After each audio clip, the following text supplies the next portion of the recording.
The PlayStation 2 online community is still going strong well into 2024. Despite the final server and service shutting down in April of 2016, fans have been actively restoring PlayStation 2 games back online, keeping the legacy of the service well alive. So you might be asking yourself, what games do people actually play over the internet on a PlayStation 2 in 2024? I wondered the same thing, so I spent the past 3 weeks investigating to truly find out. All of my tests were conducted in North America using both original hardware and emulation. Your mileage may vary if you happen to live outside this region. Also, if there's any titles that I might have missed in this video, please let me know in the comments down below. With that out of the way, this is the most active PS2 online games in 2024. Before we begin, I would just like to give a shout out to the following people who made this video a possibility. From the PlayStation 2 online Discord channel, Christian, Noah Arcade, Nightmare, Fatman9682, from the Save MGO Discord channel, Meat Spin, Tyler, Sherry Jones, from the Splinter Cell online PlayStation 2 Discord channel, Sneaky Peaky, Dorian_D, Made in Poland, from the Tribe's Aerial Assault community, Azriel, Exempt, Shinra, Deez, and fellow content creators Alexander Gamer, Lacordy Gaming, Unsaltist, and Crazy Dave. Thank you guys so much, it's greatly appreciated.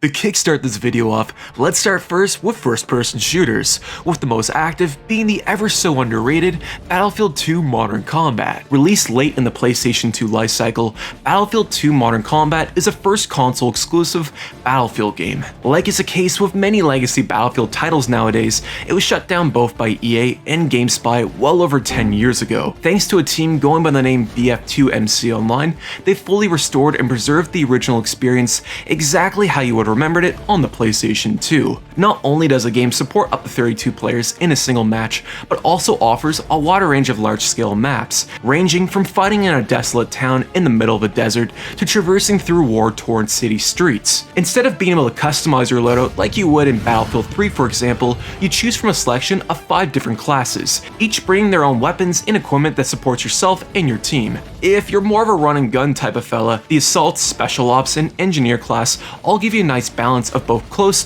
to mid-range playstyles to use. Meanwhile, the Support and Sniper class can play a big part in your team's success, especially in modes like Capture the Flag. According to their website bf2mc.com, there is well over 1,500 registered users and around 50 to 80 players who play this game weekly. I've covered this community in my previous PlayStation 2 video, and they're very supportive and patient to new and returning players alike, especially when I was making a complete ass of myself playing the game. If you're looking for the best first-person shooter online experience on the PlayStation 2, then Battlefield 2 Modern Combat is for you. Moving on to the Call of Duty franchise, starting with Call of Duty 3. Call of Duty 3 also happens to be one of the most active titles in the series. I came across 3 other fellas on a Sunday afternoon. We spent a good hour playing War, which is never a dull moment. I found that its player base tends to be more active on the weekend with this game, while during the week it was a lot more inconsistent to find an open lobby. Despite its rough edges, it still holds up as a rather impressive port, all things considered. If you're looking for the most modern feeling first-person shooter on the PlayStation 2, then it doesn't get much better than Call of Duty 3. After Call of Duty 3, I decided to check out yet another forgotten game in the Call of Duty series, that being Call of Duty Finest Hour. Being a spin-off game released exclusively on consoles, Finest Hour wasn't developed by Infinity Ward, Treyarch, or Sledgehammer for that matter. Rather, it was created by Spark Unlimited, the same studio that went on to develop games like Legendary and Lost Planet 3. Jumping into Finest Hour for the first time, the game greets you with an assortment of pre-made weapon loadouts. None of that create class mumbo jumbo. Your character moves and aims a lot slower in Finest Hour, which can be kind of annoying, especially when you get the occasional lag. It doesn't feel or control for that matter quite like 3 or Big Red 1, which honestly helps give the game its own identity. The community for Finest Hour is pretty small. Most lobbies that I would come across only had 1 person inside them. That being said, I did manage to find a game with around 7 others on a random Monday night. My best advice is to ask around on the PlayStation 2 online Discord channel and arranging a match from there for the best results. So what about Call of Duty 2 Big Red One? Well, a few months ago, something apparently changed, causing it to be no longer accessible using the PlayStation 2 Online DNS. Nowadays, the player base uses X-Link Kai to set up and arrange matches. Big Red One feels much more different in comparison to Call of Duty 3. Combat feels a lot less polished. It's not as snappy or as refined quite like 3, and lacks any sort of hit detection to show if you're landing shots or not. On the flip side, there's no regenerating health, and you can also lean in and out of cover, which is pretty cool. Big Red One's community does come together from time to time. During my 3-week testing, I stumbled across a few lobbies on a Monday afternoon. Outside of that, the game is pretty much a ghost town nowadays. Although my time with this one was quite brief, I still think it's worth revisiting again, especially if you love older Call of Duty games. Up next, we have Tribes Aerial Assault. Being an indirect port of Tribes 2 on the PC, Aerial Assault is an arena shooter known for its unique take on the genre. Now, I've heard rumblings that this title was still being played in 2024, so I did some research and stumbled upon this Discord channel dedicated to Aerial Assault. It seemed pretty interesting, so I decided to go check it out. Jumping into Tribes for the very first time, I noticed just how different Aerial Assault was compared to other arena shooters. You're given multiple classes to choose from, with each having their own loadouts that you can customize to your liking. Everyone is given a jetpack and has the ability to ski across the environment, meaning that the majority of battles that you encounter have a good amount of verticality to them. It does have a steep learning curve to it, especially if you're new to the series, but makes up for it in just how chaotic it can get. Tribes also offers a mixture of your typical game modes, like Team Deathmatch and Capture the Flag, but also has some rather unique ones. One of them that I played on was called Hunters. It's a free-for-all objective-based mode where the player needs to gather flags dropped by other players, and then successfully transfer them into what's called the Nexus. It reminded me a lot of Kill Confirmed from the Call of Duty series, and is hands down one of the most enjoyable modes in the game. Since Tribes was just brought back online less than 2 years ago, the player base is still small but does meet up every Sunday to host a few games. Speaking of which, the community here was easily the best part of the whole experience. They were exceptionally helpful in showing me the ropes around the game and made me feel at home. They even went above and beyond by setting up a community event just so I had the chance to play the game with them, which was really cool of them to do. Tribes Aerial Assault is a perfect example of a time capsule to a much simpler era. I strongly recommend giving it a try. I'll leave the community Discord and their website in the description down below. Up next, we have Delta Force Black Hawk Down. Being based on the novel Black Hawk Down, written by Mark Bolden, Delta Force Black Hawk Down is an arena-style shooter that feels like a blend of both SOCOM and Call of Duty. There's around 25 maps that can support up to 32 players in a single lobby, a decent amount of classes and weapons to choose from, while being approachable to anyone who's played a first-person shooter before. The community tends to come together every Tuesday night, with the event being hosted on the PlayStation 2 Online Discord channel. If you'd rather watch people play it instead, fellow content creator Alexander Gamer does stream these events from time to time. If you're looking for a fast-paced shooter that isn't Call of Duty, then definitely give Delta Force Black Hawk Down a try. Next up, we have a game that time simply forgot about. I'm talking about Medal of Honor Rising Sun. Man, I remember playing this game on the GameCube back in the 2000s and never even knew it had an online mode to begin with. According to an old Reddit post that I found, it was brought back online around 3 years ago, with the game supporting crossplay with both the PC and the PlayStation 2 original hardware. Rising Sun's multiplayer doesn't necessarily do anything different when compared to other first-person shooters. It offers an assortment of both United States and Japanese firearms, with around 9 maps to play on. Some might find this one lacking considering it only offers 2 game modes, both Deathmatch and Team Deathmatch, but honestly for this type of game it's not necessarily a big deal. Now, I tried this one a few times and simply couldn't find anyone else playing. I'd consider it dead nowadays, but I decided to include it in this video to give it more exposure and hopefully inspire others to give it a try. Moving on to the SOCOM franchise. Being one of the most popular online games back in the day, the SOCOM series is still going strong well into 2024. According to stats provided by PlayStation Rewired's website, SOCOM 2 appears to be one of the most actively played games on the PlayStation 2. I decided I'd go check for myself and confirm if that was the case or not. If you've never had a chance to play SOCOM 2 before, then you've been missing out. By default, it's a tactical third-person shooter, putting a stronger emphasis on playing as a team, understanding the map's layout, and rewarding players who play it smart. If that seems boring to you, SOCOM 2 also accommodates those who prefer to go guns blazing instead.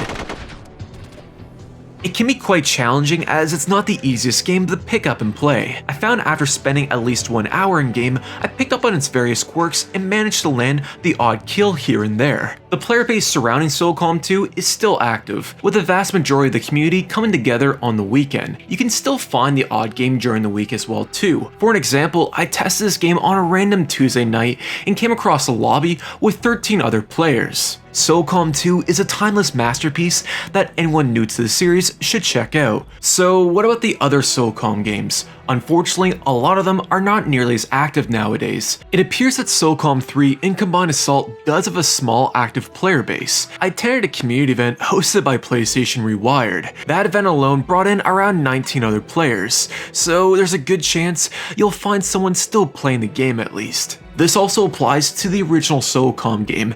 Outside of the community events hosted from time to time, it's pretty much dead nowadays. So if you decide to take a trip down memory lane, I'd recommend sticking to SOCOM 2 if you want the best experience.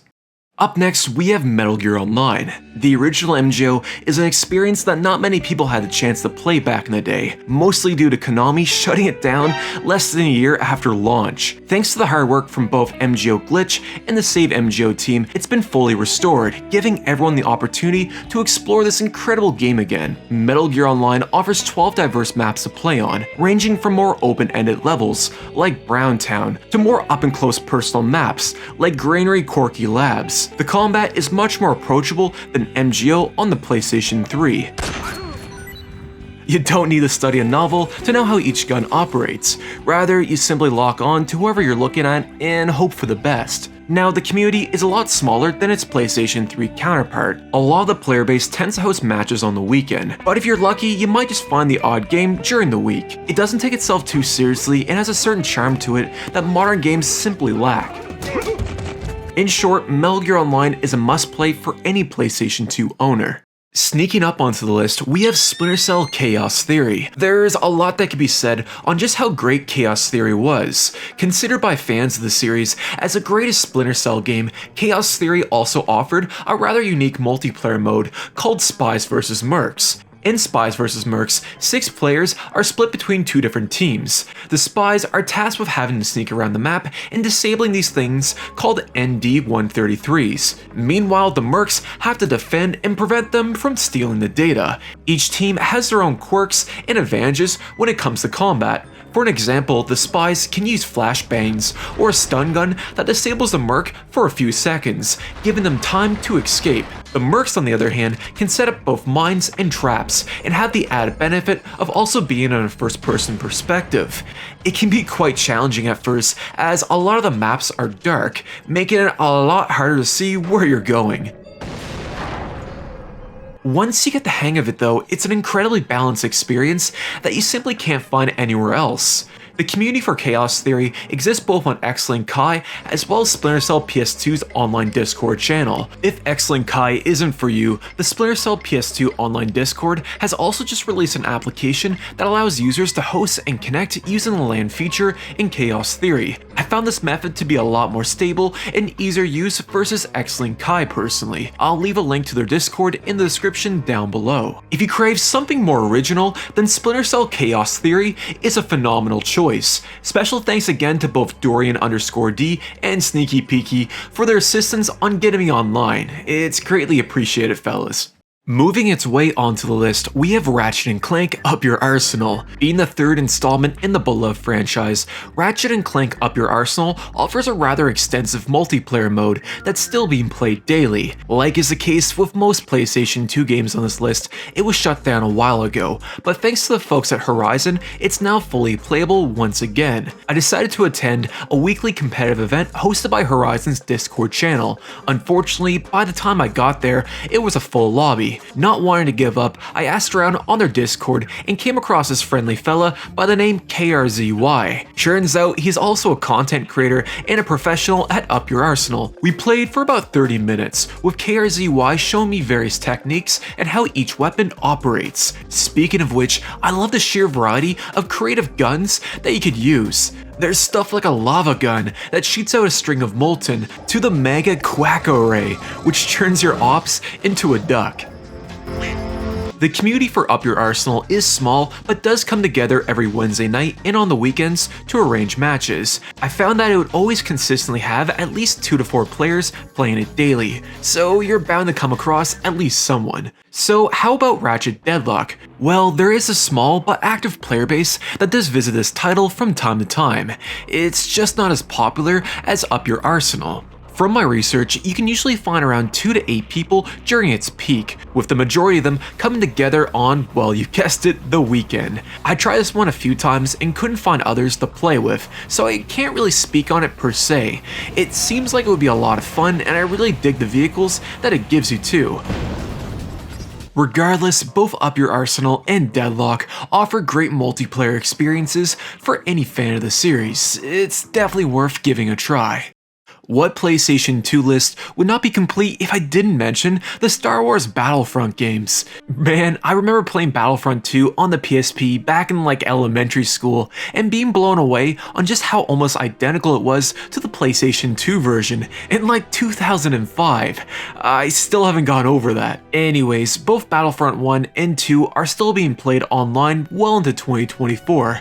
Well, sort of. Let's start with the most active, that being good old Battlefront 2. If you never had the chance to play it before, Star Wars Battlefront 2 is a large-scale class-based shooter, putting yourself and up to 16 others in a single match. It takes place both in the original and prequel timelines, giving you the option to play as armies like the Republic and my personal favorite, the droids. Roger, roger. I found it to be very easy to pick up and play, with the controls feeling a lot more modern than I originally remembered. I also appreciate how it gives you the ability to switch between a third and first person perspective. I wish more games would let you do this. Star Wars Battlefront 2's player base nowadays is quite small, unfortunately. You still can find at least 5 players during the weekend, but it's not nearly as active as it used to be. The same can also be said about the original Battlefront as well too. This one is pretty much dead nowadays. I have seen the PlayStation 2 Online Discord channel post community events for this game in the past, so there's clearly interest for it. It really boils down to personal preference on whatever Battlefront game you enjoy the most. Both are well worth your time, and I hope this video inspires you to revisit them again. Moving on to something completely different, we have Resident Evil Outbreak. This is one of the most original cooperative games that I've played in a long time. I've never had a chance to explore this series, so seeing the opportunity, I decided to check out both File 1 and File 2. The first thing you notice when playing an Outbreak game is simply how it plays. As was the case with the original Resident Evil games, the camera is in a fixed position. This makes the game a lot more scarier as you don't know exactly what's lurking around each corner. It's very easy to get lost, especially when you have no idea on what you're doing. I ran around like a complete jackass for a whole 20 minutes, not knowing where I was going or where my teammates were. Eventually, I just so happened to come across them and they managed to save my life. I like how each room had something worth exploring. Even if it didn't seem that interesting on the surface, there was always something worth picking up that ended up being useful later on in the game. According to the community, File 2 tends to be where the vast majority of the player base exists nowadays. I did have the chance to play the original and had success in finding at least one other player as well. Anyways, Resident Evil Outbreak is a game that I desperately need to cover in a future video. It's intense, a lot of fun with a few friends, and graphically still holds up as one of the best looking titles in the PlayStation 2. If you want the quintessential cooperative game on the platform, then it doesn't get much better than Resident Evil Outbreak. Moving on, we have yet another cooperative title, that being Monster Hunter 2. Originally released exclusively in Japan, Monster Hunter 2 DOS was brought back online thanks to folks at Monster Hunter Old School. Being curious, I logged into their private server to experience 2 for the very first time. After you create your character, the game immediately drops you into a city. From here, you have the option to explore various different places, like a tavern or a blacksmith. There is also a bulletin board that allows you to form and join groups with other hunters. I joined one for the hell of it and came across 2 friendly fellas. They must have known I was new to the game, as they showed me where to go and what quests to do. A lot of your time spent in a Monster Hunter game is by hunting a vast variety of different types of monsters. One quest I played had myself fighting dinosaurs, while another took us to a beach where we had to fight this giant enemy crab. Its combat is not complicated to understand and has an incredible amount of weapons and armors that you can equip. I also really appreciate how friendly and social everyone was that I encountered, especially where I was brand new to the franchise. Speaking of which, the player base surrounding 2 is moderate in size. You can usually find a few folks during the week, but the majority of people tend to play on weekends. Anyways, Monster Hunter 2 is another great choice for those looking for more of a cooperative experience. Next up, we have one of the only MMOs still online on the PlayStation 2, that being Everquest Online Adventures Frontiers. Being one of the earliest console MMOs at the time, Everquest Adventures was very popular on the PlayStation 2 for well over a decade, with the service originally shutting down in March of 2012. Thanks to a team known as Sandstorm, they've partially restored the game, with the team making significant progress every day. I decided to team up with fellow content creator Noah Arcade and check out the game for the very first time. Hopping into EverQuest, you're given a ton of different races and classes to choose as. Like is the case with most MMOs, Frontiers gives you a character creation tool. It's not the most in-depth tool out there, but it still offers enough options to keep things interesting. You also have some handy social features, like a built-in buddy system, allowing you to add friends in-game. You can even start your own guilds together and talk about random shit in the shout box for everyone to see. EverQuest gives you a ton of quests to complete, or you can simply wander around the wilderness and fight snakes instead. The open world is massive in scale, ensuring that there's always something worth seeing. The fact that this even works on the PlayStation 2 hardware is truly a technical feat. EverQuest Online Adventures is also one of the most actively played games over the internet on the PlayStation 2. It's not uncommon to come across well over 100 players, and since it supports crossplay with the PC, you're basically always bound to find someone playing the game. I plan on covering EverQuest Online Adventures in more detail in a future video. But for now, it's still one of the best MMOs that you can play on a PlayStation 2.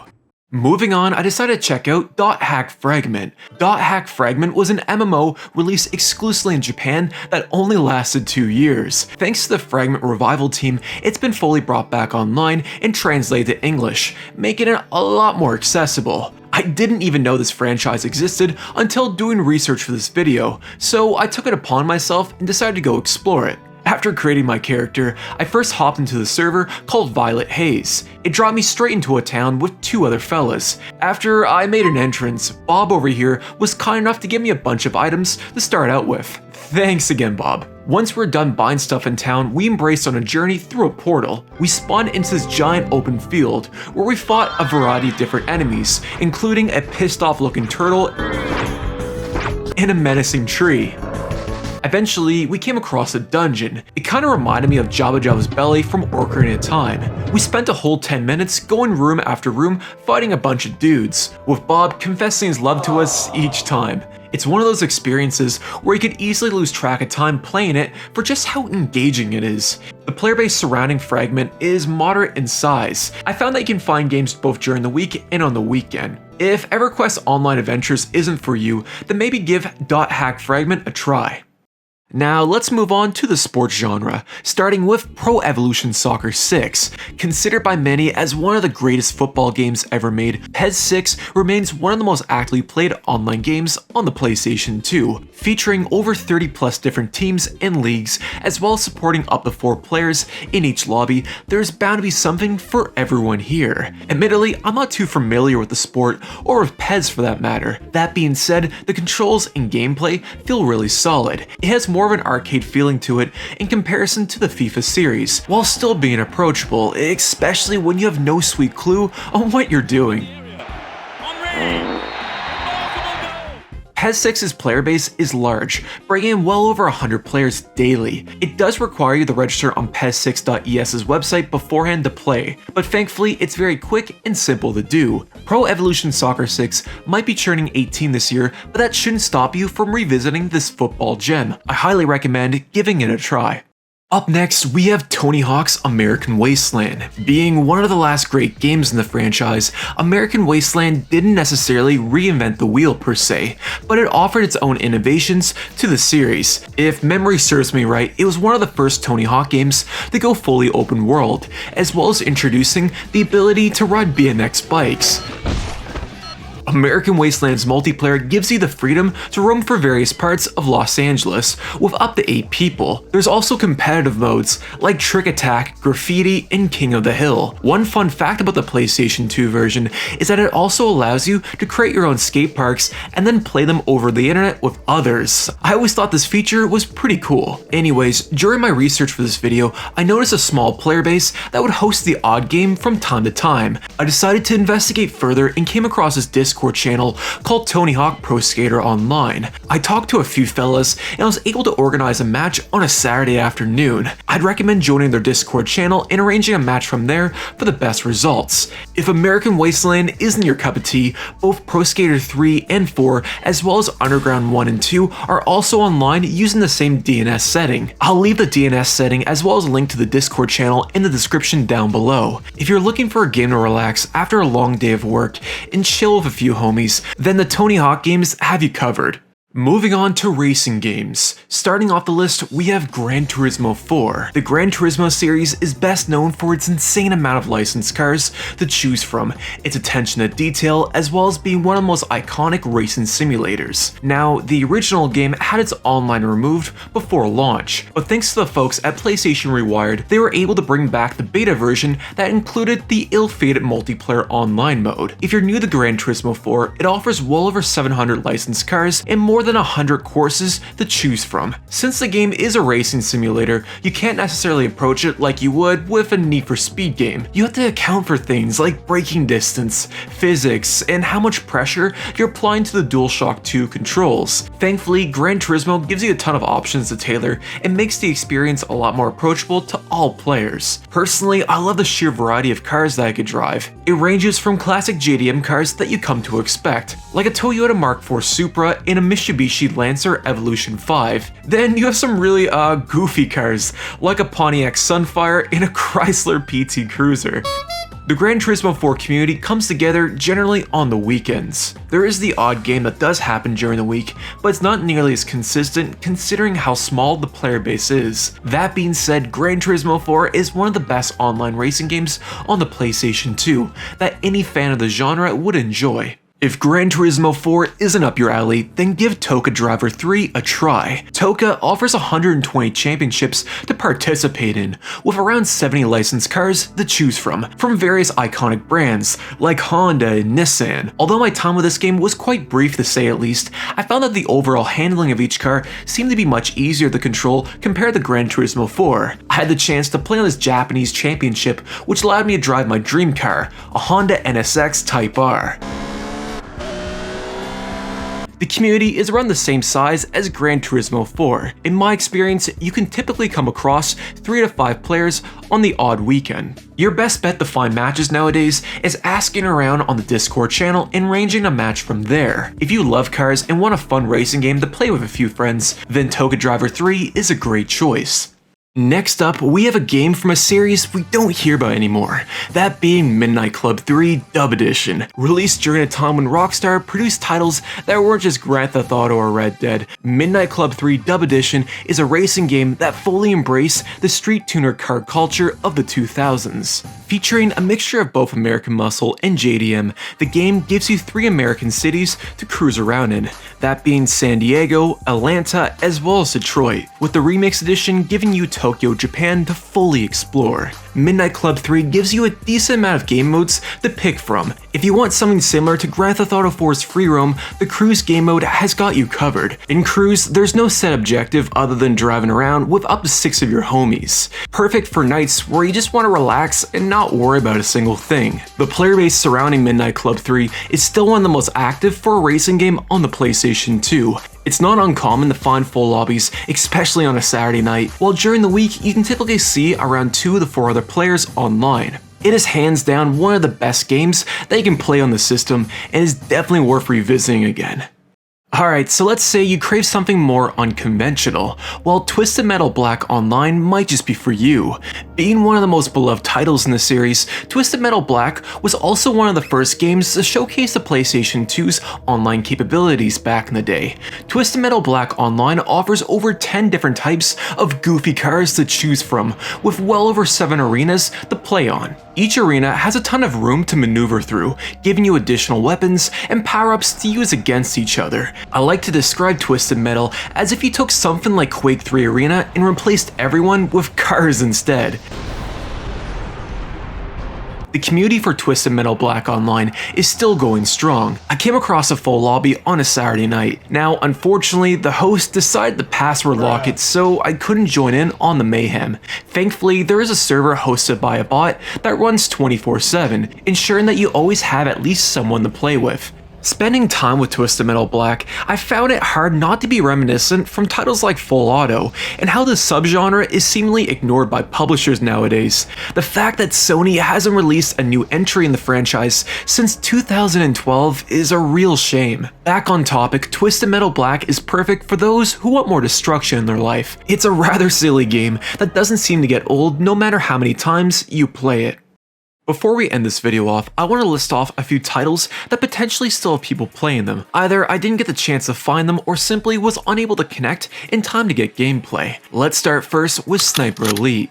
Now, Sniper does have people playing it from time to time. I stumbled across one lobby on a random Wednesday night with 4 others. Despite trying this 5 times, for whatever reason, my game kept freezing, which really sucked. Its player base is not consistent enough to be considered active, but there's clearly still interest in it, so your luck might just be better than mine.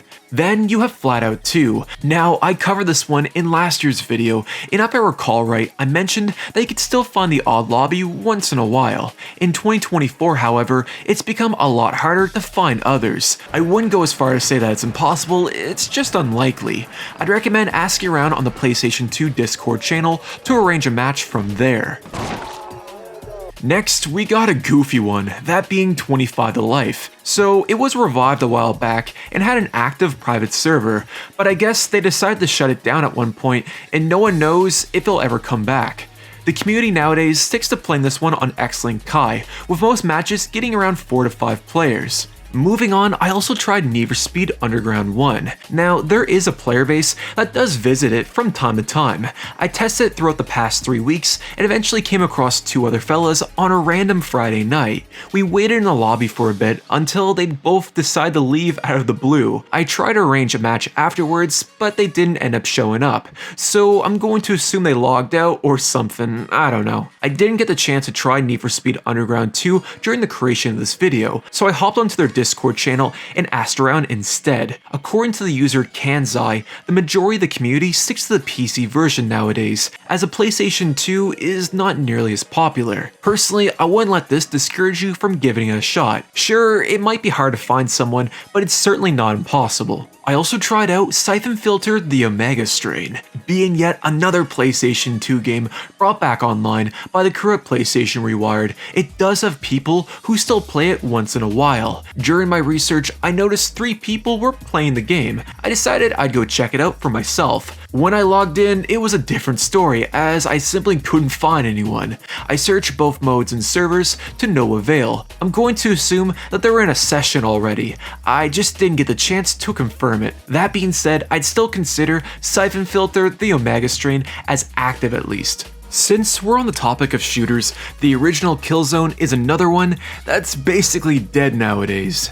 I tried this one a few times, and outside of community events hosted by PlayStation Rewired, not many people go out of their way to play it, which is a real shame. I'd recommend at least giving it a chance, especially considering this is where the beloved franchise first started. Another game I was unable to test was Conflict Global Terror. Conflict was presumably being played every other week with around 4 other people. I went digging and came across a stream hosted by fellow content creator Lacote Gaming. I attempted to join a session, but it was already full. Anyways, if you guys want to give it a try, I highly recommend checking out his channel. It seems like a fun cooperative game to play if Resident Evil Outbreak isn't your thing. Next, we have Mortal Kombat Armageddon. I would have loved to cover this one, but despite my best efforts, I simply couldn't get past the DNS authentication screen, so I couldn't necessarily confirm if people were still playing it or not. That being said, I did notice there was an event for its Mortal Kombat kart mode that supposedly brought in around 8 other players. If anyone knows if this game is still active or not, please let me know in the comments down below. And that was the most active PS2 online games in 2024. I hope you guys enjoyed it. If there's any other PlayStation 2 online communities that are still active that I didn't cover in this video, please let me know in the comments down below. Also, if you made it this far, I just want to say thank you so much for watching my video. I plan on exploring dead Dreamcast online games next. I've been spending over a month playing a wide variety of games with a focus on covering titles that are truly unique to the console. It's unlike any other exploring video I've done before, and I can't wait to show you guys. I've also started to stream recently. I try to organize a few community events where I play games with viewers online on various consoles. Lately, it's been mostly PlayStation 3, but I love to do PlayStation 2 online in the future. Anyways, fellas, if you enjoy this style of content, please consider leaving a like or even a subscription. It's greatly appreciated. But until next time, fellas, peace.